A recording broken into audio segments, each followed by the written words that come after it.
महाराष्ट्रभर अन्न आणि औषध प्रशासन विभागाचे आयुक्त तुकाराम मुंढे यांच्या आदेशानुसार कारवाई सुरू आहे। 31 मे रोजी वर्धा येथील गोरज भंडारवरही कारवाई करण्यात आली होती, परंतु आता नागपूर खंडपीठानं ही कारवाई बेकायदेशीर ठरवत पुन्हा एकदा गोरज भंडार सुरू करण्याची परवानगी दिलेली आहे।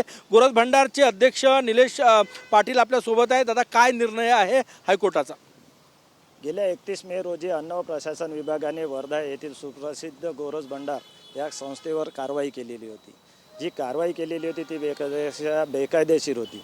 हायकोर्टामध्ये आज त्यांनी मागच्या तारखेला मागे घेऊ म्हणून असं त्यांनी थोडाफार हे केलेलं होतं, पण यावेळेस आलेल्या तारखेमध्ये आजच्या तारखेमध्ये त्यांनी 1 तास पुन्हा आर्ग्युमेंट केला आणि आमची कारवाई कशी योग्य आहे असं त्यांनी हायकोर्टाला सांगितलं होतं।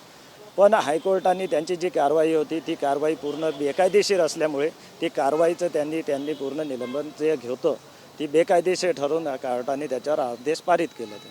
तिथे अस्वच्छता आहे, जे नियम आहे ते पाळले जात नाही, म्हणून ही कारवाई करण्यात आल्याचं अन्न आणि औषध प्रशासन विभागाने तेव्हा सांगितलं होतं। मुळातच आमची जी संस्था आहे हे पारंपरिक पद्धतीने काम करते। आजही जे काही कामकाज आहे दुग्ध उत्पादन पदार्थ जे आहे ते पूर्ण लाकडावर असल्यामुळे लाकडाच्या उत्पत्तीवर आम्ही त्याच्यावर कामकाज करतो, त्यामुळे त्यांनी त्याच्यावर अस्वच्छतेचा मुद्दा घेतलेला होता।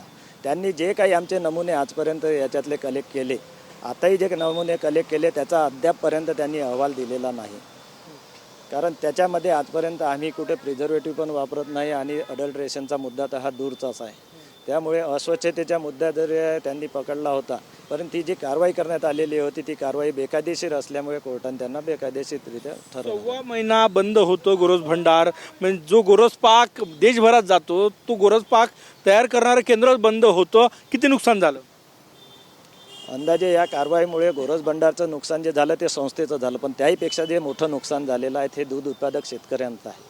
कारण महाराष्ट्रात आमच्या एवढा गोरज भंडार एवढा दूध उत्पादकांना भाव देणारी दुसरी संस्था नाही।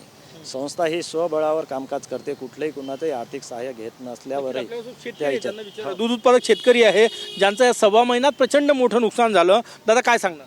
प्रचंड मोठं नुकसान झालं आमचं। आम्हाला गोरज भंडार 42 रुपये भाव देत होतो, बाकी ठिकाणी आम्हाला तेवढे भाव भेटले नाही। तरी प्रति लिटर रोजचं ज्याच्याजवळ 100 लिटर दूध असलं तर 12 रुपये समजा प्रति लिटर, म्हणजे महिन्याचं एका जणाचं 36,000 रुपये नुकसान झालेलं आहे। चारा महाग झाला, ढेप महाग झाली, तरी आमचं वाला तेवढं नुकसान झालेलं आहे। आता हायकोर्टाने दिलासा दिला? हा, हायकोर्टाने दिलासा दिला, म्हणून आता आनंदाचीच बातमी आहे ओली एक प्रकारे समजा। काका काय सांगणार? आनंदाची बातमी आहे? आनंदाची बातमी आहे, कारण हे मुळात बातमी म्हणजे संघासाठीच आहे गोरगरिबांकरता, पण मुख्य म्हणजे उत्पादनासाठी महत्त्वाची आहे। कारण त्यांच्या दुधाला त्यांना स्वतः दूध विकावं लागत होतं शहरामध्ये, काही उरलं दूध कोणाला द्यावं लागत होतं, काही दूध फेकलं जात होतं। हे जे नुकसान आहे ते आता नुकसान टळलं। तुमचं आर्थिक किती नुकसान झालं? आमचं आर्थिक नुकसान तर आता जवळजवळ आता या महिन्यामध्ये पगारचा जास्त लागणार कर्मचाऱ्यांचे जवळजवळ नाही म्हणजे तरी 50 लाखाचं नुकसान झालं आहे। आता काय हे अन्न आणि औषध प्रशासन विभागाने द्यावं भरून अशी मागणी आहे की काय करणार आहे? आता मागणी जर असली तर त्यांचा प्रश्न आहे तो, कारण आपण मागणी केलं देईल की नाही हा भाग वेगळा आहे, पण आमची अपेक्षा आहे की बा संघाचं नुकसान द्यायला पाहिजे। निलेश भाऊ, तुकाराम मुंढे यांना काय सांगणार? त्यांच्या आदेशाने ही कारवाई झाली आहे। कुठली जे कारवाई झाली ना त्याच्याबद्दल आमचं दुमत नाही, पण कारवाई करताना जे काही याच्याशी संबंधित मुद्दे असतात प्रत्येक घटक यांनी विचारात घ्यायला पाहिजे होता। शेतकरी झाला, उत्पादक झाला, ग्राहक वर्ग झाला आणि संस्था झाली। कोर्टाने म्हटलं ही कारवाई बेकायदेशीर आहे। कोर्टाने बेकायदेशीर असल्यामुळे त्यांची खारीज केली। कधीपासून सुरू करताय आता?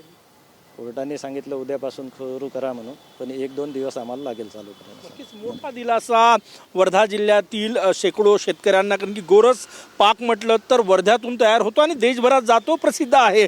ते गोरज भंडारच आयुक्त तुकाराम मुंढे यांच्या विभागाने बंद केलं होतं, परंतु आता हायकोर्टाने ती कारवाई बेकायदेशीर आहे अन्न आणि औषध प्रशासन विभागाची असं सांगितलेलं आहे आणि गोरज भंडार पुन्हा सुरू करण्याची परवानगी दिलेली आहे। कॅमेरामॅन सचिन सयामसह गजानन उमाटे, TV9 मराठी, नागपूर।